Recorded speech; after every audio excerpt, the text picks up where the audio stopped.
Estamos de volta com o Religare, Conhecimento e Religião.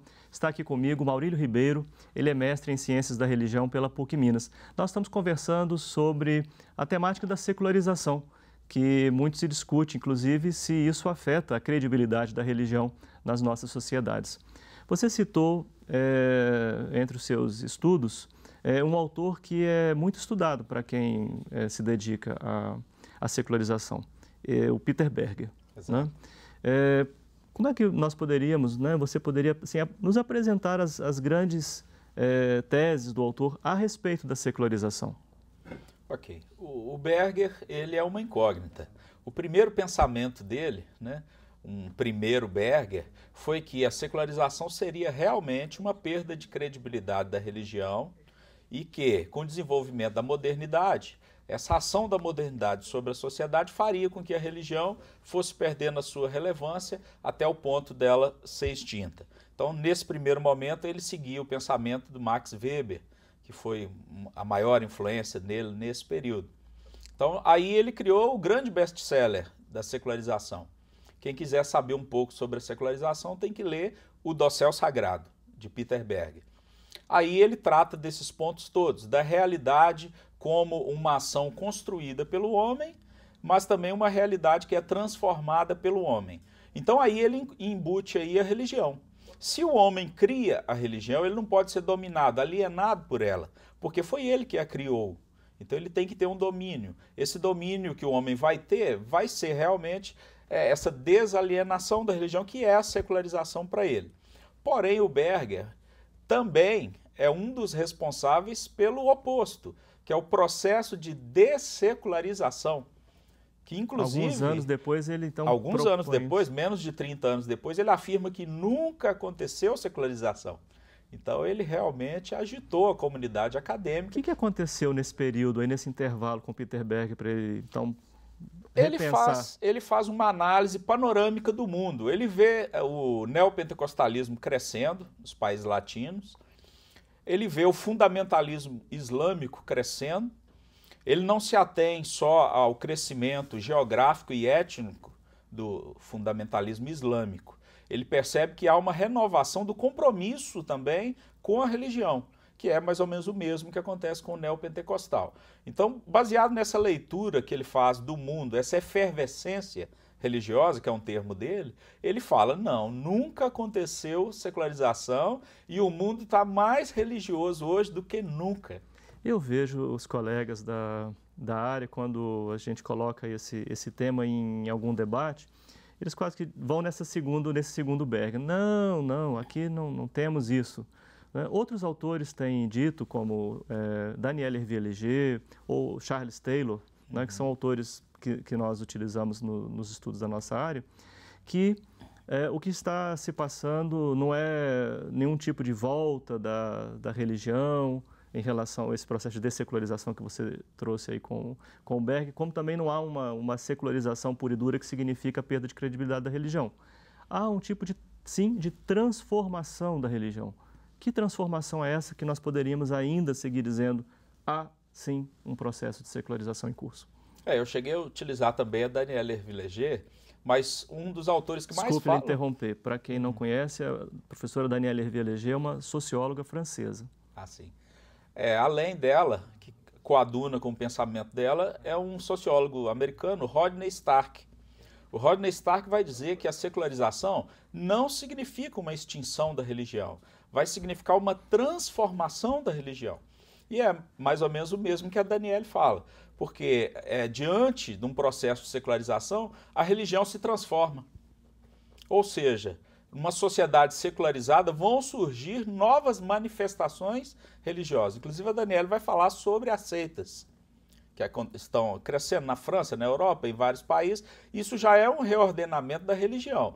Mas, na minha pesquisa, eu compreendo que isso não significa que não haja secularização.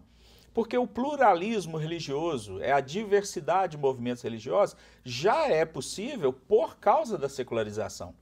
Então não há o que se falar que um crescimento da religião, dos movimentos religiosos, o desenvolvimento do fundamentalismo vai significar uma vingança da religião, um retorno do sagrado, porque tecnicamente não é isso. Esse neopentecostalismo, seja católico, seja evangélico, que nós temos assistido, você, não só como pesquisador, mas também como ministro religioso da Igreja Batista, como é que você avalia exatamente este segmento, este processo de transformação por que tem passado a religião já no último século, né?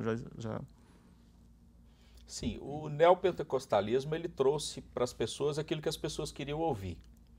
Então, ele trouxe para as pessoas um conteúdo religioso que foi retirado dele alguns elementos da religião que eram pesados realmente.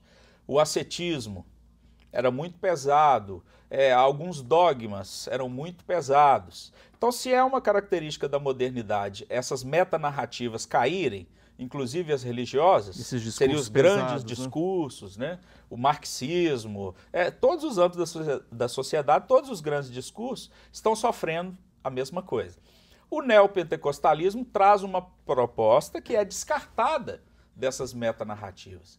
Então não há uma moralidade cristã fundamental, há uma abertura para o mundo, para as necessidades do indivíduo. Então é uma proposta antropocentrista, ela volta para o indivíduo.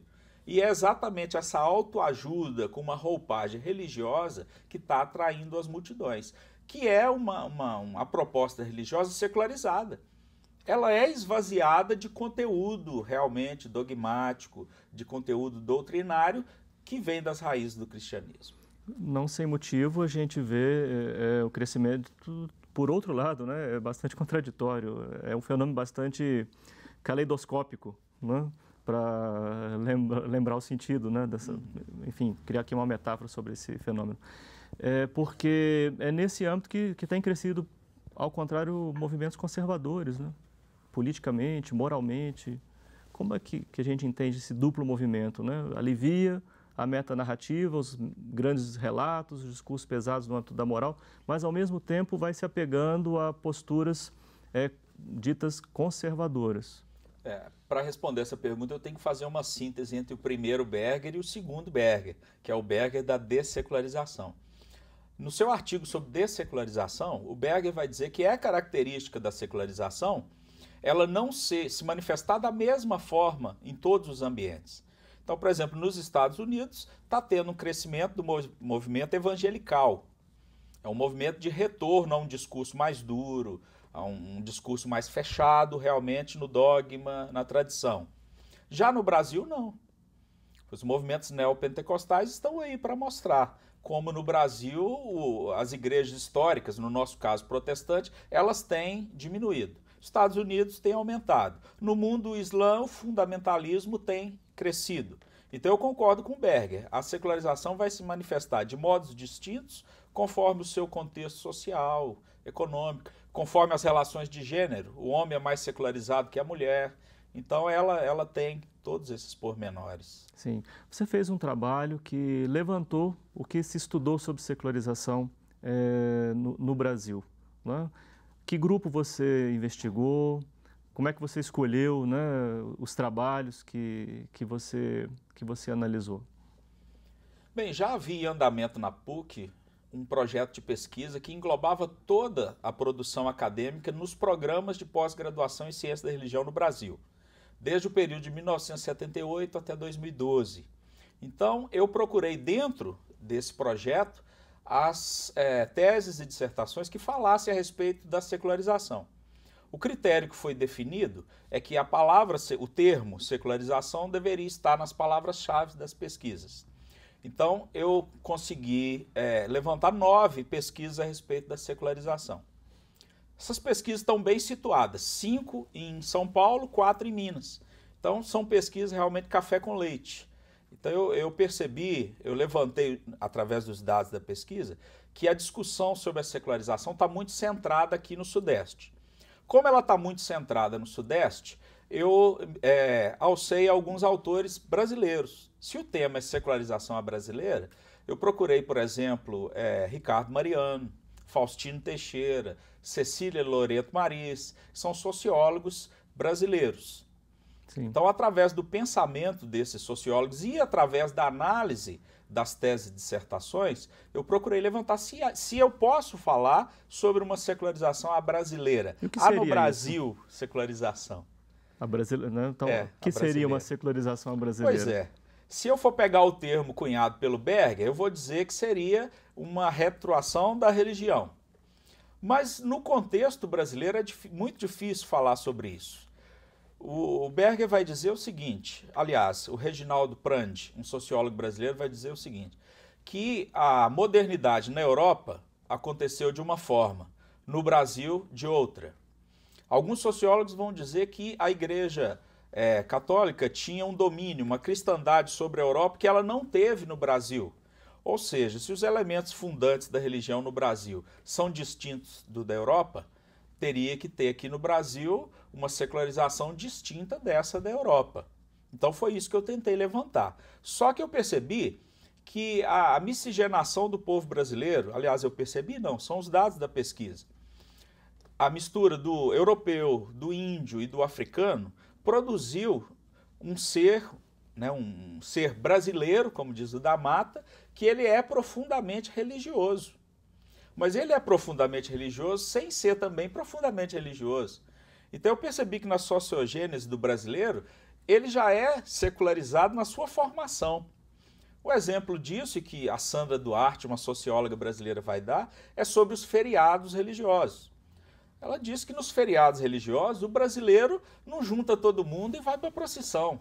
Junta todo mundo e vai aproveitar o feriado. Sim. Ou seja, nós temos uma consciência, um senso religioso bem formado, é mítico, é místico, no entanto, o brasileiro naturalmente já separava em âmbitos distintos os campos do pessoal, do privado, do político. Já era comum do brasileiro. Sim, sim. Interessante, muito interessante isso, né? Esse neopentecostalismo, inclusive de corte evangélico, recupera tantos elementos, né, desse catolicismo popular, né? Olha, Maurílio, muito obrigado pela sua participação aqui, parabéns pela sua pesquisa. Obrigado, e eu que sucesso aí o convite. na continuidade dos trabalhos. O Religare Conhecimento e Religião é um projeto de extensão do Programa de Pós-Graduação em Ciências da Religião da PUC Minas. Você pode conhecer as nossas atividades, os nossos cursos, especialização, mestrado, doutorado, acessando a nossa página. Está em pucminas.br/ppgcr. Obrigado a toda a nossa equipe. O Religare de hoje fica por aqui. Obrigado também pela sua companhia. Um abraço muito cordial e até a próxima semana com o novo Religare Conhecimento e Religião.